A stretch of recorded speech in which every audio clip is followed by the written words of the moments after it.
Welcome to the studio. Today I have my dad, Dr. Tom McPhee, with me, and we're going to talk about modified endowment contracts, what they are, and some of the consequences that you need to watch out for if you're looking at a policy or already have a policy. So Dad, what exactly is a modified endowment contract? Well, Jesse, in the broadest sense of the word, a modified endowment contract is when a life insurance policy is overfunded, and that means that you have put more money into a policy in the first 7 years than what it would take to pay the policy off, or can pay it up is what it's called.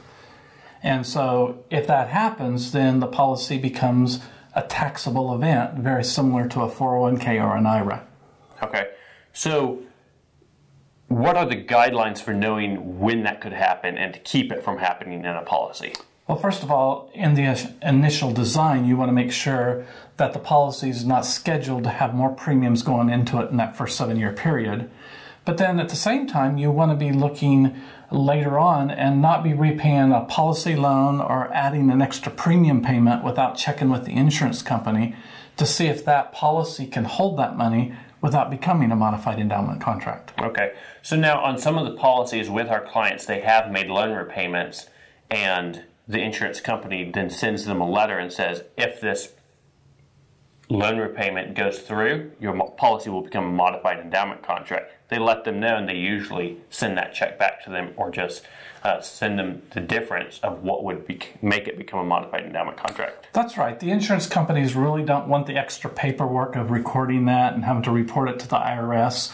So most companies, most good companies, are going to contact the agent, contact the client, and say, hey, did your client really mean for this payment to go through? Because they might have intended it for a loan repayment or an interest payment, but it's actually adding more premium than what this policy can hold without being a MEC. Right. So is there any strategy or situation where you would want a modified endowment contract? Absolutely. Single premium policies, or MECs, are very common for people that are doing estate planning, where they're just trying to up the amount of money that they can pass on tax-free to the next generation or a charity. Or sometimes people are just liquidating hard assets and they want some place to park the money, and they're not sure of what's going to happen in the future as far as being able to make future policy premiums. And so a single premium, or maybe a couple of premiums and then no more premiums in that policy, would make a MEC, but it's still a policy that is very beneficial, especially when someone's past the age of 59 and a half, because now they've passed the penalty phase where you don't have to pay the extra 10% to the IRS if you access the money. So there's some situations where a modified endowment contract can be good. Most of the time you want to keep a modified endowment contract from happening if you want to have access to the cash value build up in the policy. Now, with a modified endowment contract, can you talk a little bit about the death benefit? Does the death benefit ever become taxable? The death benefit, by and large, in most life insurance policies, remains tax-free as far as federal income tax is concerned. But we've got to look at state estate taxes. We've got to look at the estate taxes at the federal level. And if the proceeds in a death benefit exceed the estate value exempt from estate taxes, then there could be some tax on that. But by and large, in all 50 states and in federally, they're income tax-free. Okay. And a modified endowment contract, whether a policy is a modified endowment contract or not, that wouldn't affect the estate total amount? It doesn't. Okay. No. So then the final question is a modified endowment contract, if a policy becomes a modified endowment contract, or if you buy a policy that's a modified endowment contract, is there any going back to a standard life insurance policy?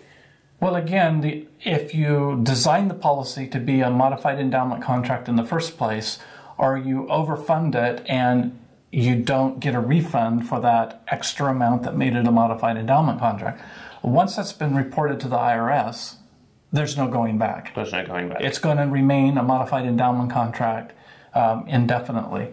And so what's really good to know, that even if it does become a modified endowment contract, or you design a policy to be a MEC right from the very get-go, you're never going to be taxed on the premiums that you've paid into the policy.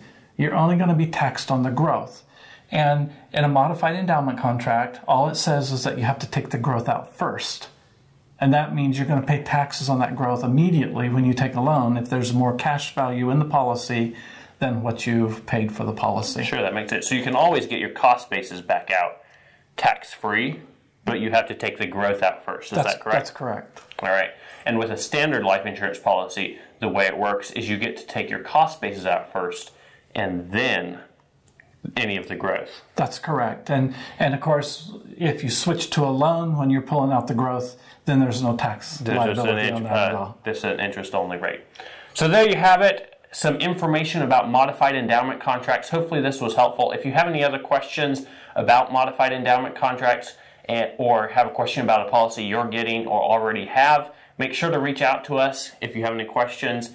Email us team@life-benefits.com or leave it in the comments below. Thank you for tuning in. We'll see you in the next video.